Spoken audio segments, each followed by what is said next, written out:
Hello friends, welcome back to our channel. Last episode में देखा था कि जियान चैन ने वो सभी आइटम्स को कलेक्ट कर लिया था जिनसे कि वो प्रिमिटिव पिल्स बना सकता था। इसीलिए वो अपने विलेज की तरफ निकल जाता है और आते जाते रास्ते में एक जगह रुक जाता है क्योंकि वहाँ से कुछ ही दूरी पर उसका विलेज था और वो ये नहीं चाहता था कि कोई भी उसके सीक्रेट वेपन यानी कि बीस्ट को देखे। इसीलिए वो उसे वहाँ कुछ दिनों के लिए जंगल में छिपने के लिए कहता है और कहता है कि जब मैं तुम्हें समन करूँ सिर्फ तभी तुम बाहर आना। जिस पर वो बीस्ट किंग अपने मास्टर की बात मानते हुए वहाँ से चला जाता है। जिस पर जियान चैन अपने ग्रैंडफादर और अपने अंकल से मिलने के लिए विलेज की तरफ जाने लगता है। उसके ग्रैंडफादर कोई और नहीं, लिंग फैमिली के एल्डर लिंग ज़ेंगनैन होते हैं। और जैसे ही वो लिंग विलेज में पहुंचता है तो वो देखता है कि वहाँ की दीवारें टूटी हुई हैं और वहाँ का एंट्रेंस भी टूटा हुआ है। इस पर उसे समझ में नहीं आता है आखिर क्या हुआ। इसीलिए वो सबको छोड़ छाड़ कर जल्दी से अंदर जाने लगता है क्योंकि उसे डर था कि कहीं कुछ बुरा न हुआ हो। इधर हम अंदर की तरफ देखते हैं जहाँ जियान चैन के ग्रैंडफादर ब्लड वुल्फ क्लैन के आदमी से कह रहे होते हैं कि हमने पहले ही 1000 गोल्ड कॉइंस तुम्हारे क्लैन को पे कर दिए हैं, तो फिर तुम हमें और ज्यादा देने के लिए फोर्स क्यों कर रहे हो। जिस पर वो ब्लड वुल्फ क्लैन का बंदा बोलता है कि तुम्हारे क्लैन ने टियानलोंग सेक्ट को ऑफेंड किया है, इसलिए हम तो बस तुमसे 10 साल का एडवांस में ही वसूल रहे हैं। जिस पर अंकल टाइजन उस पर चिल्लाते हुए कहते हैं कि हमारी एनुअल इनकम ही 10,000 गोल्ड कॉइन से कम है और तुम हमसे 10 साल का एक साथ वसूलना चाहते हो। इससे तो हम पूरी तरीके से कंगाल हो जाएंगे और हम बर्बाद हो जाएंगे। अब ये देखकर उस बंदे को बहुत गुस्सा आती है और वो सीधे ग्रैंडफादर पर अटैक कर देता है। बट अंकल टाइजन बीच में आ जाते हैं और उसके अटैक को रोकने लगते हैं। बट अंकल टाइजन पीछे हटे उससे पहले ही उस आदमी का अटैक सीधे अंकल टाइजन से टकरा जाता है जिससे वो इंजर्ड हो जाती हैं। और वो बंदा सीधे ग्रैंडफादर पर अटैक करते हुए कहता है कि अगर तुम लोग मुझे 10,000 गोल्ड कॉइंस नहीं दोगे तो मैं टियानलोंग सेक्ट के बिहाफ पर ही तुम्हारे विलेज को डिस्ट्रॉय कर दूंगा। और जैसे ही उसका अटैक ग्रैंडफादर को हिट करने वाला होता है कि तभी वहाँ पर जियान चैन आ जाता है जो कि सीधे आकर उस आदमी पर अटैक कर देता है जिससे वो पीछे हट जाता है। अब जियान चैन को वापस विलेज में देखकर सभी लोग खुश जाते हैं। तभी जियान चैन अपने ग्रैंडफादर की तरफ देखता है और उनसे कहता है कि आप फिक्र मत करें, मैं इन्हें देख लूंगा। जिसके बाद वो ब्लड वुल्फ क्लैन की तरफ अपनी शॉर्ट पॉइंट करते हुए कहता है तुम लोग मुझे 1,00,000 गोल्ड कॉइंस हैंड ओवर कर दो और मैं तुम्हें आज यहाँ से जिंदा जाने दूंगा। अब ये सुनकर वो लोग हंसने लगते हैं कि जियान चैन उन्हें मारेगा। तभी ब्लड वुल्फ क्लैन का एक बंदा लुयान जियान चैन के पास आकर कहता है कि तुम जानते भी हो कि तुम किससे बात कर रहे हो। जिस पर वो कहता है कि मुझे इसमें कोई इंटरेस्ट नहीं है। जिस पर लुयान गुस्से में जियान चैन पर अटैक कर देता है। ये देखकर लिंग विलेज के बाकी के लोग जियान चैन को केयरफुल रहने का कहते हैं क्योंकि लुयान लेवल 3 पर था। बट जैसे ही लुयान जियान चैन पर अटैक करता है वैसे ही जियान चैन अपनी घोस्ट शैडो टेक्निक का यूज करते हुए उससे बच जाता है और एक बार में जंप मारते हुए सीधे उस पर एक स्लैश लगाता है जिससे उसका गला फट जाता है और वो वहीं मारा जाता है। अब लुयान को जियान चैन ने एक ही बार में मार दिया। ये देखकर ब्लड वुल्फ क्लैन के सभी लोग शॉक हो जाते हैं। जिस पर जियान चैन उन सबको एक साथ आने के लिए कहता है क्योंकि वो सब उसके मुकाबले काफी वीक थे। इस पर गुस्से में आकर सभी ब्लड वुल्फ क्लैन के लोग एक साथ जियान चैन पर अटैक कर देते हैं। बट हम देखते हैं कि जियान चैन अपनी जगह से टच से मस नहीं होता है। तभी उसके ग्रैंडपा उससे कहते हैं कि इनमें से ज्यादातर लोग एनर्जी रिफाइनिंग रैन के मास्टर्स हैं और उनका लीडर ट्रू रैन के 7 लेवल को भी ब्रेक थ्रू कर चुका है। जिस पर जियान चैन उनसे कहता है कि आप फिक्र मत कीजिए, मुझे पता है कि मुझे क्या करना है। और वो इसी के साथ जंप मारते हुए ब्लड वुल्फ क्लैन के लोगों को मारने लगता है जिससे डरकर ब्लड वुल्फ क्लैन के लोग अपनी जान बचाने के लिए वहाँ से भागने लगते हैं। जिस पर उनका लीडर उन सभी को रोकने लगता है और वापस आकर फाइट करने के लिए कहने लगता है। बट वो लोग उसकी बात नहीं सुनते हैं और वहाँ से भाग जाते हैं। इसके बाद वो जियान चैन की तरफ देखते हुए कहता है कि तुम्हारी हिम्मत कैसे हुई मेरे इतने सारे लोगों को मारने की। जिस पर जियान चैन कहता है कि मैंने तो तुमसे पहले ही कहा था कि अगर तुम मुझे 1,00,000 गोल्ड कॉइंस दे दोगे तो मैं तुम्हें यहाँ से जिंदा जाने दूंगा। बट लीडर अभी भी जियान चैन की बात नहीं मानता है और उस पर शूटिंग स्टार स्ट्राइक टेक्निक का यूज कर देता है। बट जियान चैन अपनी स्वॉर्ड का यूज करते हुए उसके वेपन को डिस्ट्रॉय कर देता है और तेजी से उसकी तरफ बढ़ता है और उसकी चेस्ट में अपनी स्वॉर्ड को घुसेड़ देता है। जिसके बाद वो उसी स्वॉर्ड के बलबूते पर उसे उसके घोड़े से उतारकर नीचे फेंक देता है जिससे वो काफी इंजर्ड हो जाता है। और जैसे ही वो खुद को संभालता है कि तभी जियान चैन उसके घोड़े को भी उठाकर उसकी तरफ फेंक देता है और जैसे ही वो उसके ऊपर गिरता है तो हम देखते हैं कि उसकी तो बुरी हालत हो जाती है, उसकी चटनी बन जाती है। अब खुद को बुरी तरीके से हारता देख वो आदमी जियान चैन से उसे न मारने के लिए कहता है और वो उसे 1,00,000 गोल्ड कॉइंस देने को भी तैयार हो चुका था। जिस पर जियान चैन उसकी कोई बात नहीं सुनता है और सीधे अपने स्फीयर को उसकी चेस्ट में घुसेड़ देता है जिससे उसकी वही मौत हो जाती है। जिसके बाद हम देखते हैं कि जियान चैन की जीत से सभी लोग खुश तो होते हैं बट कई लोग परेशान भी होते हैं क्योंकि उन्हें डर होता है कि ब्लड वुल्फ क्लैन वाले वापस जरूर आएंगे और उन पर अटैक कर देंगे। इसीलिए ग्रैंडपा जियान चैन से कहते हैं कि ब्लड वुल्फ क्लैन में एक और आदमी है और वो रूमर्स के मुताबिक स्पिरिचुअल रैन का पावरफुल मास्टर है और वो टियानलोंग सेक्ट से भी नहीं डरता। इस पर जियान चैन उनसे कहता है कि आप फिक्र मत कीजिए, वैसे भी इस इन्फॉर्मेशन को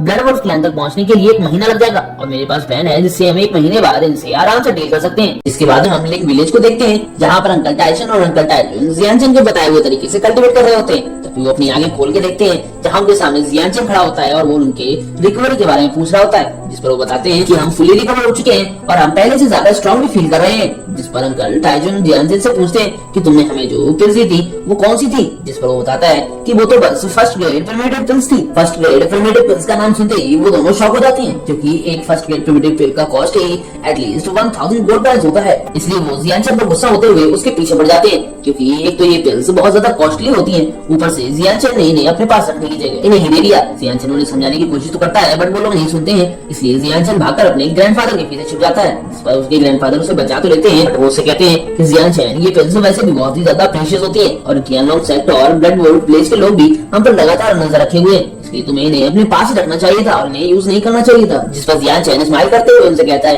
कि ग्रैंडफादर आप इसकी फिक्र मत कीजिए, मेरे पास ऐसी कई सारी है, और वो ऐसी कई सारी प्रिमिटिव पिल्स निकाल कर दिखा देता है। अब इतनी सारी प्रिमिटिव पिल्स को अपने सामने देखकर सभी लोग शॉक हो जाते हैं क्योंकि वो बहुत ज्यादा कॉस्टली होती है। जिस पर जियानचेन बताता है कि मेरे पास लगभग 100 से ज्यादा प्रिमिटिव पिल्स हैं जिनका कॉस्ट ही लगभग 2 मिलियन गोल्ड कॉइंस होगा। इतनी सारी प्रिमिटिव पिल्स को देखकर जियानचेन के ग्रैंडफादर उससे पूछते हैं कि तुम्हें ये कहां से मिल गई, जिस पर वो बताता है कि मैंने ये खुद से रिफाइन की है। जियानचेन ने ये सारी पिल्स खुद से रिफाइन की है, ये जानकर सभी लोग बहुत ज्यादा खुश हो जाते हैं। तभी जियानचेन के ग्रैंडफादर उससे कहते हैं कि माना कि तुम टैलेंटेड हो बट कियानलोंग सेक्ट और ब्लड वुल्फ विलेज के लोग 1 महीने में आने वाले हैं, तो इसलिए तुम्हें यहाँ से चले जाना चाहिए। अब ग्रैंडफादर की ये बात सुनकर जियानचेन नाराज हो जाता है। इस पर अंकल टाइसन उसे ग्रैंडफादर की बात मानने के लिए कह देते हैं, क्योंकि वो जानते थे कि अगर वो इंटरमीडिएट पिल्स का यूज भी कर ले तब भी शायद वो अपने एनिमीज को नहीं हरा पाएंगे। और उनके मुताबिक उनके पास सिर्फ एक सॉल्यूशन था कि जियानचेन यहाँ से चला जाए और बाद में पावरफुल होकर वापस आकर अपना रिवेंज ले सके। और बाकी के लोग भी यही चाह रहे होते हैं कि वो लोग अपने एनिमीज का ध्यान बटा ले और फिर जियानचेन यहाँ से चुपचाप निकल जाए। अब इन लोगों की इतनी फिक्र और इतना प्यार देखकर जियानचेन खुश हो जाता है और मनी मन थैंक यू बोलता है और साथ ही साथ वो यहाँ से जाने के लिए मना कर देता है और सभी को उस पर प्रेशर डालने के लिए मना करता है।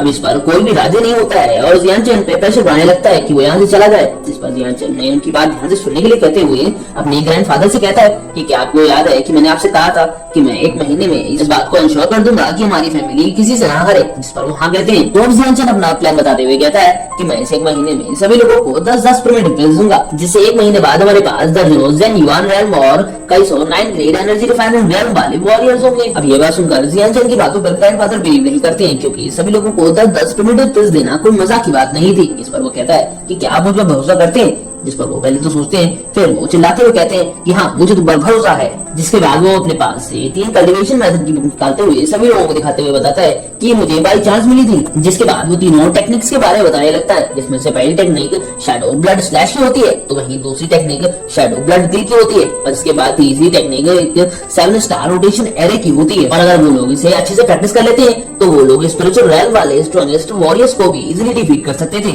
जिसके बाद हम सभी लोगों को प्ले ग्राउंड में प्रैक्टिस करता हुआ देखते हैं और जैसे इनका टाइसन सबको इंस्ट्रक्शन देते हैं वैसे ये लोग 7 स्टार फॉर्मेशन बनाने लगते हैं और ये लोग सक्सेसफुली बना लेते हैं। इधर हम जियानचेन को देखते हैं जो कि बीस्ट ब्लड की हेल्प से कल्टीवेट कर रहा होता है और साथ ही साथ प्रिमिटिव पिल्स भी रिफाइन कर रहा होता है, क्योंकि उसके लोगों को उस पर उसके कल्टीवेशन मेथड्स पर बिलीव था और उसे सभी लोगों को 10-10 प्रिमिटिव पिल्स भी देनी थी, इसलिए वो लगातार प्रिमिटिव पिल्स भी रिफाइन कर रहा था। अगले सीन में हम चैंग फैमिली को देखते हैं जहाँ चैंग रॉक्सी की शादी होती है और वहीं कई लोग उन्हें इस बात के लिए कांग्रेचुलेट भी कर रहे होते हैं। जिसके बाद हम देखते हैं कि चैंग रॉक्सी के फादर उसे कह रहे होते हैं कि तुम्हें यूजी पर बहुत अच्छे से ध्यान देना होगा, क्योंकि वो ली फैमिली के चीफ का ग्रैंडसन है। जिस पर वो कहती है कि आप उसकी फिक्र मत कीजिए, मैं पूरा ध्यान रखूंगी कि यूजी मेरी हर एक बात माने, और कहती है कि बेटा आपको टेक्सन को भी जिंदा रखना होगा, क्योंकि मैं ये चाहती हूँ कि जियानचेन अपने फादर को अपने सामने मरता हुआ देखे। जिस पर वो हंसता हुआ कहता है कि तुम उसकी फिक्र मत करो, वो इतनी जल्दी ही मरने वाला है। तभी उनका एक सर्वेंट आकर बताता है कि ली फैमिली के 3rd यंग मास्टर आ रहे हैं। इस पर चैंग रॉक्सी एक इविल स्माइल देती है, क्योंकि वो उससे जियानचेन को और उसके पूरे विलेज को खत्म करना चाहती थी। जिसके बाद हम इन सभी लोगों को ली फैमिली के चीफ मास्टर येन के सामने देखते हैं, जहाँ ली यूजी चैंग रॉक्सी के बारे में बताते हुए कहता है कि ये मेरी फैमिली चैंग रॉक्सी है और ये पिल रिफाइनिंग में काफी अच्छी है, और मास्टर येन को उस चैंग रॉक्सी की फिजिकल स्ट्रेंथ भी काफी सही लगती है, इसलिए वो उसकी सोल वाइटलिटी चेक करने के लिए उसे जेम देते हैं। और जैसे ही वो उस जेम को हाथ लगाती है